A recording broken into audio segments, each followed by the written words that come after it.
సిద్దిపేట పట్టణ జిల్లా కేంద్రంలో ఉన్న 132 సబ్ స్టేషన్లో అర్ధరాత్రి నిన్న 6 గంటల నుంచి దాదాపు సుమారు 5 గంటలు మంటలకు 100 మెగాహెర్ట్జ్ ట్రాన్స్ఫార్మర్ అయితే కాలిపోయింది. దానికి సంబంధించిన డిఎఫ్ఓ డిస్ట్రిక్ట్ ఫైర్ స్టేషన్కి సంబంధించిన ఆఫీసర్, అదేవిధంగా కరీంనగర్ సిద్దిపేటకు సంబంధించి ఇన్ఛార్జ్ టి వెంకన్న ఉన్నాడు. అసలు నిజంగానే ఫోమ్ తెచ్చిన తర్వాత ఇది చల్లడానికి చాలా ప్రయత్నాలు చేశారు, శ్రమించారు. అసలు దీనికి ఆ ఫోమ్ అనేది ఇక్కడ లేకపోవడము, తర్వాత ఎంత అయితే దాన్ని ఏ విధంగా చల్లార్చాలి అనే విషయం, మంటలను అదుపులోకి తీసుకురావడం జరిగిందనే విషయం తెలుసుకునే ప్రయత్నం చేద్దాం. నిజంగానే కూడా చాలా 5-6 గంటలు కూడా శ్రమించారు. మీకు 4-5 దుబ్బాక, సిద్దిపేట, గజ్వెల్లి, హుస్నాబాద్ నుండి మీరు కూడా రావడం జరిగింది. ఈ 5 గంటలు బాగా శ్రమించాల్సి వచ్చింది. అసలు ఏ విధంగా ఫైర్ ప్రొటెక్షన్ చేయగలిగారు? సరే, యాక్చువల్గా మాకు ఇది పావుదక్కువ సాయంత్రం 6:30 పావుదక్కువ 7 గంటల ఆ ప్రాంతంలో అగ్ని ప్రమాదం సంభవించిందని మెసేజ్ 7 గంటల కట్ట రాగానే ఇమ్మీడియట్గా మా సిద్దిపేట వెహికల్ టర్న్అవుట్ అయింది.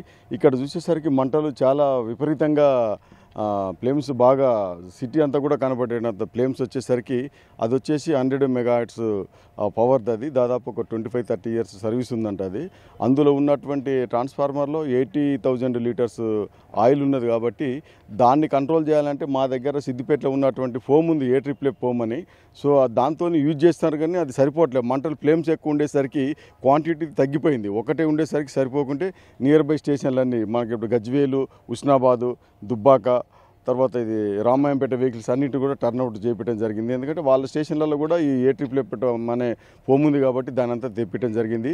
అది కూడా సరిపోవట్లేదు అనే ఉద్దేశంతో ఇమ్మీడియట్గా నేను వచ్చేసరికి 9 గంటలు అయింది. నాకు ఇన్ఫర్మేషన్ తెలియగానే 9 కల్లా రీచ్ అయ్యి కరీంనగర్ నుంచి మరి సిరిసిల్ల నుంచి కూడా ఎక్స్ట్రా ఈ ఏ ట్రిప్లే ఫోమ్ని తెప్పించేసి ఇమ్మీడియట్గా నేను కూడా డైరెక్ట్ రంగంలోకి దిగి బ్రాంచ్ పట్టుకొని దాన్ని నాకున్న ఎక్స్పీరియన్స్తో దాన్ని ఎట్లా కంట్రోల్ చేస్తే తొందర కంట్రోల్ అయ్యిద్ది, ఏ రకంగా ఫైర్ ఫైటింగ్ చేయాలనేది ఆలోచించి ఎక్కడైతే అది ఓపెన్ అవుతుందో దాంట్లో ఈ ఫోమ్ని కనుక మనం నింపినట్టయితే అది ఒక లేయర్గా ఏర్పడి మంటల్ని ఆటోమేటిక్గా కంట్రోల్ చేయడం జరిగింది. అది దాని తర్వాత అది ఎట్లాగా ఆయిల్ అనేది హీట్ ఉంది కాబట్టి స్మోక్స్ వస్తూ ఉన్నాయి. రాత్రి నుంచి కూడా మా సిబ్బంది నిద్ర ఆగారాలు లేకుండా దానికి పక్కనే ఇంకొక 160 కెపాసిటీ ట్రాన్స్ఫార్మర్ ఉంది, దాని పక్కన ఇంకోటి 100 ఉంది, తర్వాత రైట్ సైడ్ కూడా 220 kV సబ్స్టేషన్ ఉంది కాబట్టి వాటి అన్నిటిని కూడా సేవ్ చేయాలి. మనం ఏమాత్రం అజాగ్రత్త వహించినా కూడా ఇంకా ఎక్కువ ప్రమాదం జరిగి ఈ జిల్లా అంతా కూడా చీకటిమయమయ్యే పరిస్థితి ఏర్పడ్డది. కాబట్టి మా సుపీరియర్ ఆఫీసర్స్ డైరెక్షన్స్ మేరకు ఇక్కడనే ఉండి మేము తిండి లేకున్నా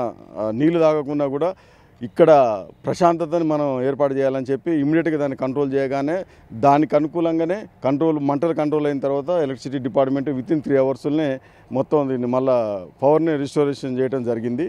దానికి మన సిద్దిపేట ఎమ్మెల్యే గారు, మాజీ మినిస్టర్ గారు హరీశ్రావు గారు కూడా మా సర్వీసెస్ని కొనియాడారు బాగా. తర్వాత ఈరోజు కూడా ఇప్పుడు మార్నింగ్ రాత్రి నుంచి అంతా ఇక్కడే ఉన్నాం. పొన్నం ప్రభాకర్ గారు మినిస్టర్ గారు వచ్చారు, చూసిండ్రు, వాళ్ళు కూడా అప్రిషియేట్ చేశారు. డిస్ట్రిక్ట్ కలెక్టర్ గారు కూడా మా సర్వీసెస్ని అప్రిషియేట్ చేశారండి. మా సిబ్బంది అహర్నిశలు కష్టపడి పెద్ద పెను ప్రమాదాన్ని మాత్రం తప్పించగలిగినామండి. వాస్తవం చూసినట్లయితే ఇక విద్యుత్ సరఫరా కాలిపోయిందంటే దాదాపు అందులో ఉన్న ఆయిల్ బయటకు బ్లాస్ట్ అయ్యే అవకాశాలు ఉంటాయి.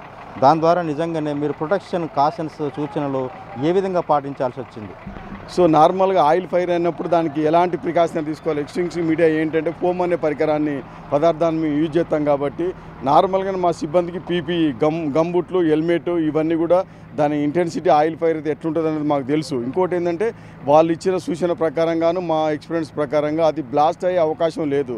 ఆల్రెడీ పైన దాని నోస్ ఓపెన్ అయ్యి అందులో నుంచి ఫ్లేమ్స్ బయటకు వెళ్తున్నాయి కాబట్టి ఆ నోస్ ద్వారానే మేము ఫోమ్ అనే పదార్థాన్ని అప్లై చేసి దాన్ని అరికట్టడం జరిగిందండి. మా సేఫ్టీ మెజర్స్ను మమ్మల్ని మేము కాపాడుకుంటేనే ఫైర్ ఫైటింగ్ ఆపరేషన్ కొనసాగించడం. Thank you sir. అదేవిధంగా డిఎఫ్ఓ వెంకన్న చెప్పడం జరుగుతుంది. నిజం మనం చూడొచ్చు, దాదాపు నిన్న సాయంత్రం 6 గంటల నుంచి దాదాపు 9:30-10 గంటల వరకు ఇక్కడ సిద్దిపేట జిల్లా కేంద్రంలో సిరిసిల్లతో పాటు ఇక్కడ కరీంనగర్ జిల్లాకు సంబంధించిన అన్ని ఫైర్ ఇంజన్లంతా వచ్చి సిబ్బంది దాదాపు 100 మంది సిబ్బంది కూడా నిర్విరామంగా రాత్రి నుంచి కూడా ఇప్పటి వరకు కూడా వాళ్ళు శ్రమిస్తూ ఉన్నారు. అందరు కూడా దాదాపు ఇక్కడ మనం చూడొచ్చు, దీనికి సంబంధించిన 100 మెగాహెర్ట్జ్ సంబంధించిన ట్రాన్స్ఫార్మర్ 1995లో ఇది కొనుగోలు చేయడం జరిగింది. 97లో మాత్రం దీన్ని ఎస్టాబ్లిషన్ చేశారు. ఆ రోజు నుంచి నిన్నటి వరకు కూడా దీని కెపాసిటీ 100 మెగాహెర్ట్జ్ ఉంటే దాదాపు 36 కెపాసిటీ మాత్రమే వాడుతున్నట్లుగా మనకు తెలుస్తుంది. నిజంగా సాంకేతిక లోపం లేదంటున్నారు. షార్ట్ సర్క్యూట్ జరిగిందా లేకుండా ఆ సమయంలో సాయంత్రం 6 గంటల సమయంలో చిన్న సమయం దాదాపు బ్లాస్ట్ అయిన విషయం తెలిసింది. ఆ తర్వాత పవర్ బ్లాక్ అయిపోయింది. పవర్ను మేము సేవ్ చేయడానికి ఆ పక్కనున్న 160 కెపాసిటీని కాపాడడానికి, ఆ తర్వాత 100 కెపాసిటీ, ఆ తర్వాత ఈ చుట్టూ మనం చూస్తే 220 కెపాసిటీ.